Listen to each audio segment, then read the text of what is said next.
গতকাল ছিল আমার নতুন টিউশনের প্রথম দিন, কিন্তু বড় ভাই সাবধান করে দিয়েছে ছাত্র নাকি অনেক টাউটবাজ, আমি যেন সেইভাবে পড়াই।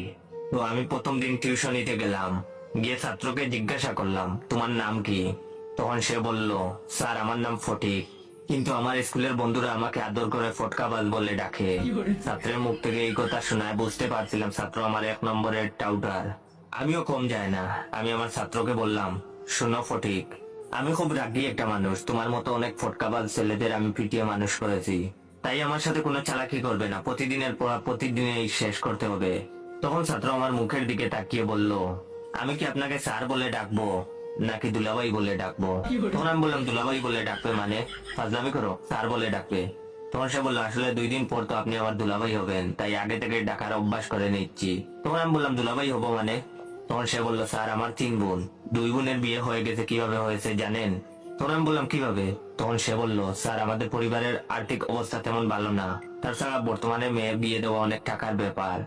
আমার আব্বু আম্মু খুব চালাক, তারা চালাকি করে ভার্সিটি পড়ুয়া ভালো একটা ছেলেকে আমাকে পড়ানোর জন্য নির্বাচিত করে। তারপর ওই স্যার যখন আমায় পড়াতে আসে, তখন তাকে আমার আব্বু আম্মু খুব আদর যত্ন করে। পড়ানোর সময় আমার আপু খুব সুন্দর করে সেজে স্যারের সামনে গুড়গুড় করে। তো একদিন আমাকে শিখিয়ে দেওয়া হয় আমি যেন পড়ার সময় মিথ্যা কথা বলে ওয়াশরুমে চলে যাই, আর আমিও তাই করি। তখন আপু স্যারের রুমে এসে দরজা বন্ধ করে দেয়, আর একটু পরেই আম্মু আব্বু দরজা ধাক্কাধাক্কি করতে থাকে। তখন আপুটা কান্না ভেজা চোখে দরজা খুলে।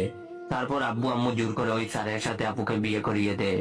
তখন স্যারের কিছুই করার থাকে না, কারণ আব্বু আম্মু স্যারকে খুব ভয় দেখায় আর বলে বিয়ে না করলে এলাকার লোকদের জানাবে।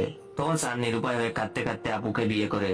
এতে টাকাও খরচ হলো না, আর ভালো ছেলের সাথে বিয়ে দেওয়া হলো। 2 জনের বিয়ে এভাবেই হয়েছে, আর 3 নম্বর বোনের বিয়ের জন্য আব্বু আম্মু আপনাকে নির্বাচিত করেছে। ছাত্রের মুখ থেকে এইসব কথা শোনার পর আমার অবস্থা খুব খারাপ হয়ে যায়। আমি উঠে দাঁড়ানোর শক্তি পর্যন্ত হারিয়ে ফেলি, হাত পা আমার থরথর করে কাঁপতে থাকে।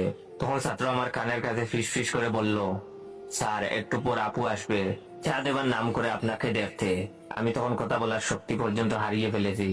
ঠিক তখনই দেখলাম কালো একটা মেয়ে মুখে সাদা পাউডার মেখেছে, ঠোঁটে লাল লিপস্টিক, লাল টিপ, একদম অদ্ভুত খারাপ দেখতে, হাতে চায়ের কাপ নিয়ে আমার কাছে আসছে।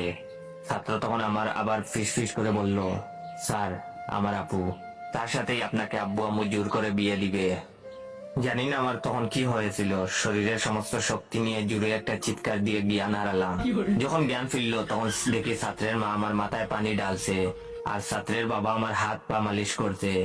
আমি তখন সোজা ছাত্রের মায়ের পায়ে ধরে কাঁদতে কাঁদতে বললাম, আন্টি আমায় মাফ করে দেন, আমি বিয়ে করতে